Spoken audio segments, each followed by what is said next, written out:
আসসালামু আলাইকুম। সকলকে অনলাইন ক্লাসে স্বাগতম। আমার প্রিয় শিক্ষার্থীরা, আমি আশা করছি তোমরা প্রত্যেকেই সুস্থ আছো।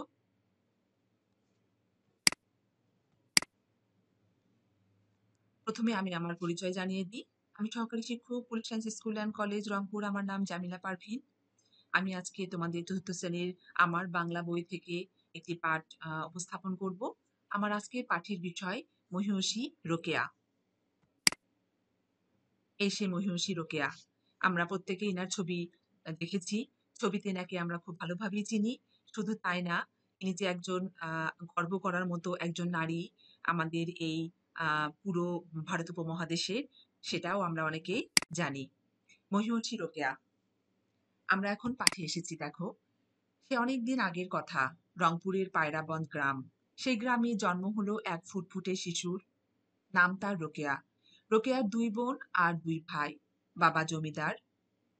কিন্তু সেই জমিদারি তখন পড়তির দিকে। আগের অবস্থা আর নেই। অর্থাৎ আম আমাদের এই মহিষী নারী বেগম রোকেয়ার জন্ম হয়েছিল জমিদার পরিবারে। সেটা ছিল আমাদের রংপুরের পায়রাবন্দ গ্রাম। অর্থাৎ আমরা খুব ভাগ্যবান যে আমাদের এই রংপুরেই আমাদের এই বেগম রোকেয়ার জন্ম এবং উনি আমাদের এই রংপুর এলাকারই আ সন্তান। রোকেয়ার সকালে ঘুম ভাঙে পাখির ডাকে। পাখিদের তো ডানা আছে, পাখিরা উড়তে পারে, যখন যেখানে খুশি যেতে পারে। রোকেয়ার তো কোথাও যাবার অনুমতি নেই। ঘরের বাইরে তো দূরের কথা, কারো সামনে যাওয়াও নিষেধ। এমনকি সে যদি মেয়ে হয়, তার সামনেও নয়। অর্থাৎ খুবই রক্ষণশীল পরিবার। সে আমাদের এই মহিষী নারী বেগম রোকেয়া যে সময়ে জন্মগ্রহণ করেছিলেন, সেই সময়ে নারীদের স্বাধীনতা ছিল না বাইরে যাওয়ার, নারীদের স্বাধীনতা ছিল না লেখাপড়া করার, নারীদের স্বাধীনতা ছিল না নিজের মনের কোনো ব্যক্ত ব্যক্ত কোনো নিজের মনের কোনো কথা কারো সামনে উপস্থাপন করার। অর্থাৎ সব দিক থেকেই নারীরা ছিল পরাধীন। একবার হলো কি, কয়েকজন মেয়ে আত্মীয় রোকেয়াদের বাড়িতে বেড়াতে এলো।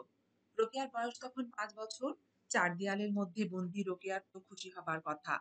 কিন্তু তাকে কখনো চিলেকোঠায়, কখনো সিঁড়ির নিচে, কখনো দরজার আড়ালে লুকিয়ে থাকতে হলো। ছেলে-মেয়ে কারো সামনে আসাই যে নিষেধ। মেয়েদের যে এভাবে চলতে হতো, একেই বলে অবরোধ। অবরোধ মানে বাড়ির নির্দিষ্ট গণ্ডির মধ্যে আটকে রাখা। শুধু মেয়ে হবার কারণে রোকেয়াকে এভাবে কাটাতে হলো বন্দি জীবন। সেকালে মেয়েদের লেখাপড়ারও চল ছিল না। অর্থাৎ রোকেয়াদের পরিবার যেহেতু খুব রক্ষণশীল পরিবার, তাই বলে কি সব পরিবার এরকম ছিল? তা না। যারা একটু বনেদি পরিবার ছিল, তারা রক্ষণশীলই ছিল। তাদের ঘরের মেয়েরা বাইরে যেত না, সবার সামনে ঘুরে বেড়াতো না। বাড়ির মধ্যে ৪ দেয়ালের মধ্যে তাদের থাকাটা ছিল আ সমীচীন এবং এর বাইরে যেতে হলে তারা পাল্কি ব্যবহার করত, বোরখা ব্যবহার করত। অর্থাৎ বাহিরের কোনো পুরুষ তাদের চেহারা দেখতে পেত না।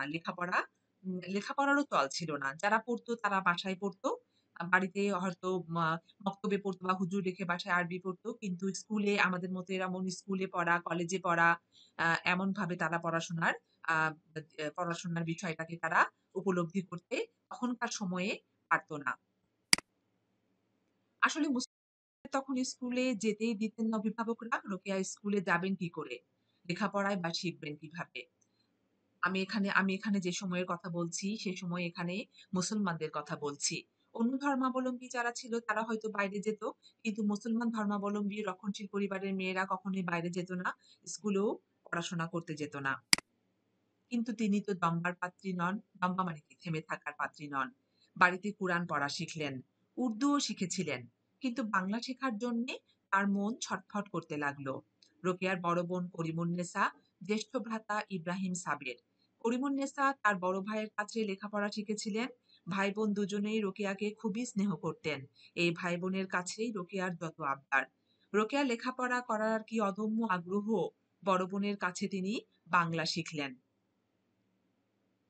দেখো, রোকেয়া ঘরের মধ্যে বা বাড়ির মধ্যে বন্দি থেকেও তিনি কি করলেন না, তার যে আগ্রহ, শেখার যে ইচ্ছা, সেটাকে দমিয়ে রাখলেন না। বরং সেগুলোকে পূরণ করলেন।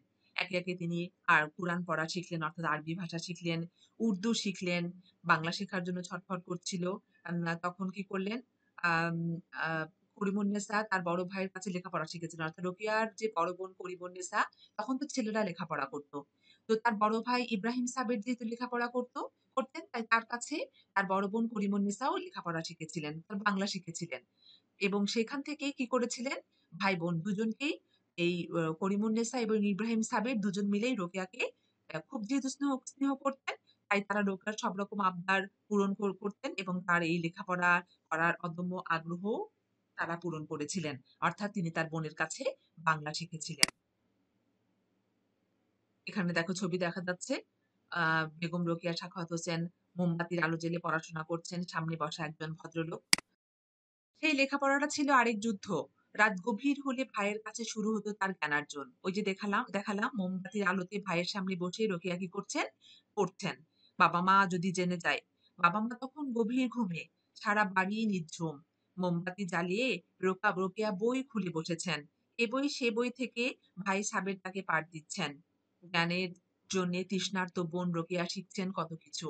রাতের পর রাত এভাবেই কেটে গেছে। কখনো পড়তে ভোর হয়ে গেছে। লুকিয়ে এভাবেই পড়া শিখেছেন রোকেয়া। ঠিক আছে? আ যে রোকেয়া কি করেছে? রাতে চুপ করে রাতের বেলা সবাই যখন বাবা-মা, বাড়ির অন্যরা যখন ঘুমিয়ে পড়তেন, তখন রোকেয়া তার ভাইয়ের কাছে মোমবাতির আলো জ্বালিয়ে লুকিয়ে পড়াশোনা শিখতেন। তাই বলে উনি কি করতেন না? ঘুমিয়ে যেতেন না। উনি এই রাতের এই সময়টুকুর জন্য অপেক্ষা করতেন যে কখন উনি পড়তে বসবেন। পড়ার কত আগ্রহ, পড়ার কত ইচ্ছে। আসলে সেই সময়টা ছিল এমনই। মেয়েদের লেখাপড়ার অধিকার, আর ছিল বাইরে কোথাও বেরোবার স্বাধীনতা। সামাজিক বিধিনিষেধের কারণে মেয়েরা লেখাপড়া করতে পারত না। মেয়েদের বিয়ে দেওয়া হতো খুব অল্প বয়সে। এভাবেই বড় বোন করিমুন্নেসার ১৪ বছর বয়সে বিয়ে হয়ে গেল। ১৪ বছর খুবই অল্প বয়স। সে সময় এই বয়সেই কিন্তু মেয়েদের বিয়ে দিয়ে দেওয়া হতো। তার আগেও বিয়ে দিয়ে দেওয়া হতো। তো এনারা আ হয়তো করিমুন্নেসাকে একটু দেরি করেই বিয়ে দিয়ে দিয়েছেন দেখে মনে হচ্ছে।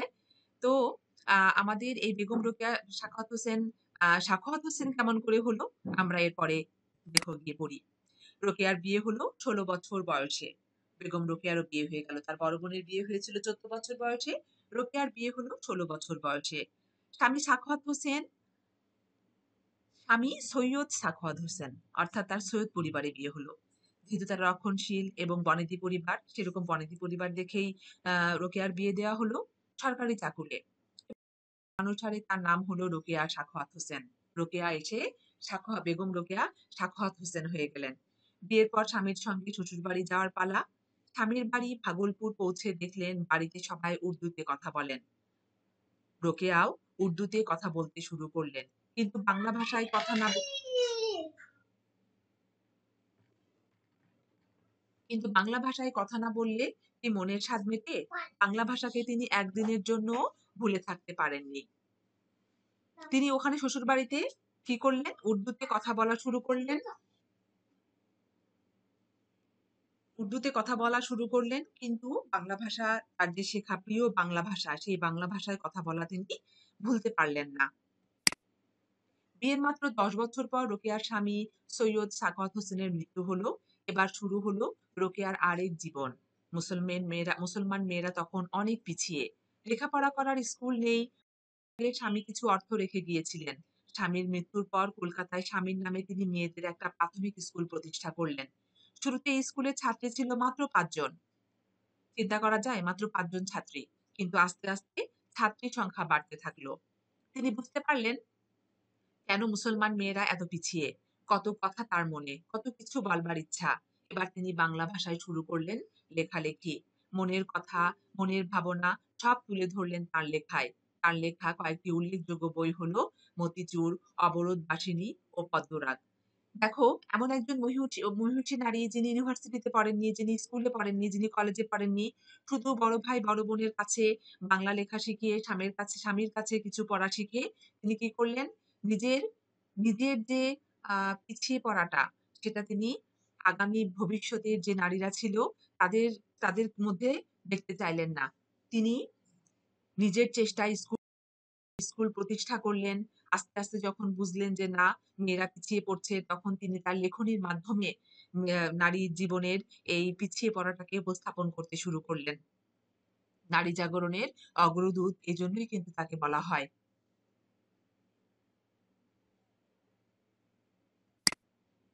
ছোটবেলাতেই দেখেছিলেন মেয়েদের ঘরে বন্দি করে রাখা হয়। পড়ালেখা করার অধিকার নেই। অল্প বয়সে বিয়ে দিয়ে স্বামীর ঘরে পাঠিয়ে দেওয়া হয়। সারা জীবন মেয়েরা আর কিছুই করতে পারে না। বাইরের কাজ করবার অধিকার তারা পায় না।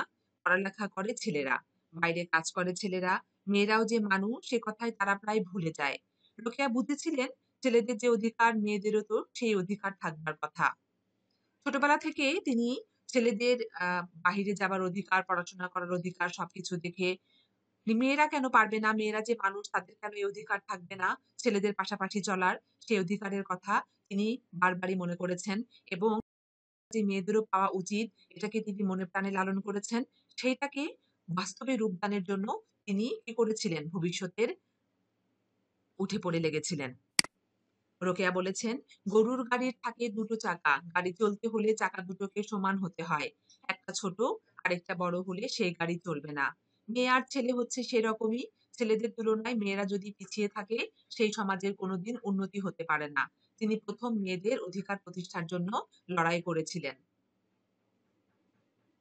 দেখো বেগম রোকেয়া সাখাওয়াত হোসেনের কি চমৎকার চিন্তাভাবনা। যে গাড়ির ২ টো চাকা। আসলেই তো একটা চাকা দিয়ে কি গাড়ি চলবে? একবার চিন্তা করো তো। সে সময়ের কি করছে? গরুর গাড়ির কথাই বলা হচ্ছে। গরুর গাড়িতে ২ টো চাকা থাকে। তখন তো আর এত বাস ছিল না, তারপরে ট্রেন ছিল না, প্লেন ছিল না। এগুলো হয়তো ছিল এগুলো তো ছিল না অত আসলেই ছিল না। তো গরুর গাড়ির যে ২ টো চাকা থাকে, সেই চাকা দুটোর কথা উনি চিন্তা করেছেন যে একটা চাকা দিয়ে যেমন গরুর গাড়ি চলে না, আমাদের এই মেয়েদের ছেলেদের পাশাপাশি মেয়েদেরকে যদি আমরা গড়ে তুলতে না পারি, তাহলে কি হবে না? আমাদের এই সমাজ কি হবে না? উন্নতির দিকে যেতে পারবে না। মেয়েদের অধিকার প্রতিষ্ঠার জন্য তিনি লড়াই করতে উঠে পড়ে লেগেছিলেন এজন্য। রোকেয়া ১৮৮০ সালে জন্মগ্রহণ করেছিলেন। ১৯৩২ সালের ৯ ডিসেম্বর তিনি মৃত্যুবরণ করেন। নারী জাগরণের অগ্রদূত হিসেবে চিরস্মরণীয় হয়ে আছেন তিনি। ১৮৮০ সালে জন্মগ্রহণ করে ১৯৩২ সাল। সময়টা কিন্তু খুব বেশি না, তাই না? যাই হোক, আমাদের দেশের এই মহিয়সী ব্যক্তিরা বেশিদিন বেঁচে থাকে না। সবকিছুর জীবন মরণের মালিক আল্লাহ। তো আমাদের এই অল্প সময়ে বেঁচে থাকা এই মহিয়সী নারী আমাদের নারী জাগরণের জন্য অনেক কিছু করে গিয়েছেন। নারী জাগরণের অগ্রদূতী তাকে বলা হয়ে থাকে। তার হাত ধরেই নারীদের এই বাহিরে পদার্পণ, বাহিরের জগতে পদার্পণ। আমার পাঠ আজকে এখানে শেষ করব। পাঠ শেষে সবসময় আমি একটা কথা বলি তোমরা জেনে জানো যে বিরাম চিহ্ন সম্পর্কে কথা বলি। পাঠটা খুব মনোযোগ দিয়ে পড়বে, বিরাম চিহ্নগুলো খেয়াল করবে, ঠালগুলো খেয়াল করবে। আর খুব ভালো করে মনোযোগ দিয়ে পাঠটা পড়বে যেন যেকোনো ধরনের কাঠামোবদ্ধ প্রশ্নর উত্তর তোমরা দিতে পারো। তো সবাইকে আবারও ধন্যবাদ দিয়ে আমার পাঠ এখানেই শেষ করছি। আসসালামু আলাইকুম।